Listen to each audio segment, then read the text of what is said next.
how do we produce the energy we need to win the AI arms race, but in a cost-conscious and environmentally conscious way? Wow, if I knew the answer to that question, we'd both be out there and we'd probably be so rich we wouldn't be doing this anymore. One of the reasons we're having our Energize 2030 initiative is because we want to help policymakers, industry, and communities figure out the answers to those questions. When it comes to the AI arms race, fundamentally, it's an electricity war because we need energy. We need energy to power these data centers. And it's not for data centers themselves alone. It is to do things like innovate in medicine, innovate in national security, innovate to make people's lives better. So it's not just for AI in and of itself, but winning that war, it is a war because the ways that AI can be used for ill, that can be used for evil, are so terrifying. We have to make sure that human beings who share our Western values control AI at the highest and most dangerous levels. In terms of looking at the environment and stewardship and communities and affordability, look, the bottom line is we need as many electrons as we can get as quickly as we can get them. We need to build. We need to build quickly. We need to build transmission. We need to build generation. We need to, build the data centers and build the roads that are necessary. And we have some regulatory roadblocks. That's why a lot of people are talking about permitting reform. Our manufacturing base is also important. It's not good that most of the chips, the microchips that we need for processors for AI we're dependent on foreign supply chains. We need to make sure that we are not, that we are self-reliant in that regard. So it's great to see the government taking steps like the CHIPS Act to incentivize companies. We've got a big facility going in Arizona, for example. I know what President Trump just did, taking a 10% stake in Intel for the United States of America is a bit controversial, but again, you said it well earlier, we're in a Cold War scenario. We all need to roll up our sleeves and do what we need to do to win this AI arms race. And we've got to be able to make these chips. And Intel's a great American chip maker. And if that's what they need is that government support, this is a different era. We're in a war. The other aspect of that is we have another great national security threat and threat to us all is our national deficit. It's out of control. You've got a great senator here in Utah, Mike Lee, who's constantly beating the drum on that, holding people's feet to the fire on the debt in DC. He does a terrific job, a principled job standing up for that. I don't always agree with him on how he does it, but he's incredibly principled and I respect and admire it. We've got to, look, we have been, Mike Lee can do his best, but we have been looking at a terrible, crippling deficit for decades now. I think the national debt has been a concern as long as I've been alive. And we're not doing anything about our spending. It just seems to keep getting worse. We do need to do something about spending, but we also need to start looking at alternative revenue streams. And if the government can make money to pay off the deficit by taking stakes in great American companies that we need to succeed in order to win this AI arms race, then I think that's a good move. I know it's a little controversial in free market sectors, but we're not in the ideal world of free markets. We're in a war. So what are some of the additional policy barriers? You mentioned things like permitting reform. You mentioned some of the industrial policies that are being debated. But what are some of those barriers to energy development that maybe are flying under the radar that are really critical and important, and how do we address them? We've politicized energy. We think of wind and solar as liberal democratic energy. We think of nuclear and coal as Republican red energy, and that's just silly. We need everything. Everything that is, reliable, affordable on a spectrum, and different areas need different types of energy, and a diverse energy supply, frankly, is a more secure energy supply. I think that's something that on the right that we need to take ownership of, just as our friends on the left do too.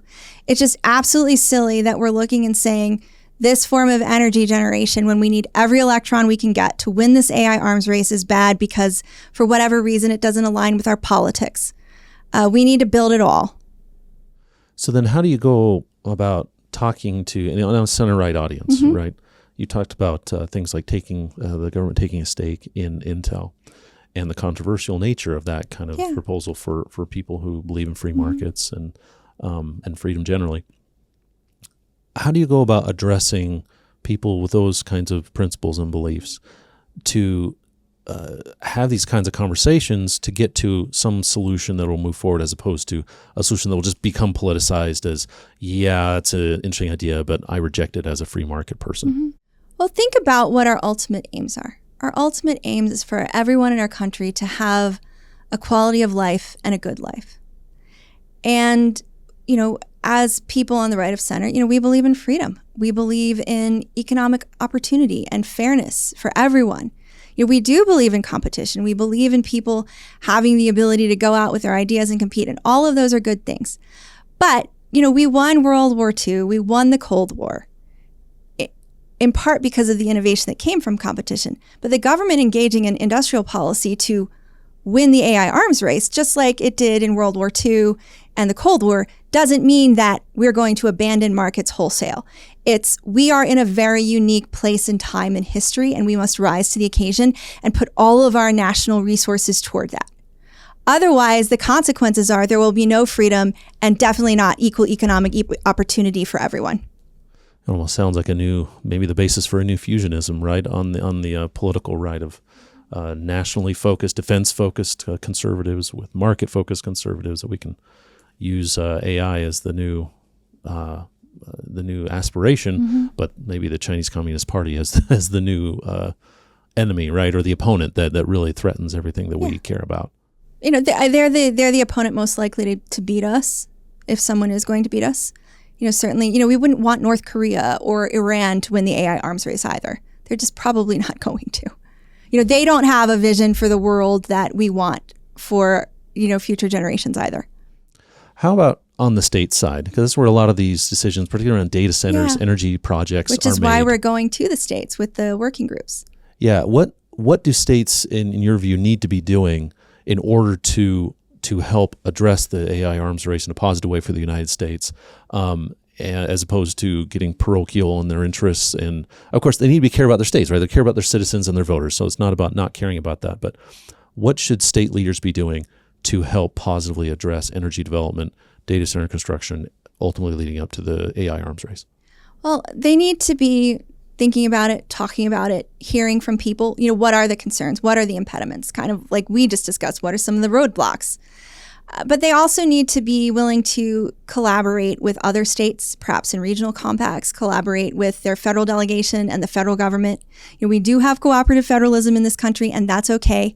There may be times when, states look and say, okay, we need to get together and agree about how we're going to build and where, transmission lines, for example. We need to make sure there's not, a race to the bottom on anything involving data centers and generation. We need to make sure that, we're being creative. Look, we've got a lot of public lands in Utah and out west, federal lands in particular. There's been some discussion in DC at DOE and other places, the Department of Energy and on the Hill. Well, do we need a Western states compact on how we're going to use these lands for small modular nuclear reactor deployment? Can we get them deployed faster? Because that will get around some of the Nuclear Regulatory Commission permitting roadblocks, because we need this electricity. And as you and I both know, in Utah and New Mexico, for example, my home state, there's a lot of places that are public lands that it's nothing. It's not a wilderness area. It's not Grand Teton National Park. It's just bare sagebrush, and nobody's really using it even for grazing cattle on. Might not be the worst place to put some generation, like small modular reactors, for example. And also, looking at what are we doing about self-generation? This is always a controversy, and we do need to work with our electric utilities to make sure that everything makes sense for the way that we've set up our electricity system in this country. But, how can self-generation, whether it's for data centers or residential consumers, fit into that conversation? There needs to be a place for it. It doesn't mean it needs to be everything, right? We need to understand how things work and the different constituencies are engaged, but we need to think about that. But I do think ultimately it's looking at this. This is like you said, it's like the Cold War. It's like World War II. We all need to band together. And, we don't want to see the states wholesale hand over a bunch of power to the federal government, but we need to have a collaborative relationship to get some of these things built in the short run. Thanks for watching that clip of Defending Ideas. For the full conversation, click the link in the description. And make sure to like and subscribe wherever you get your shows.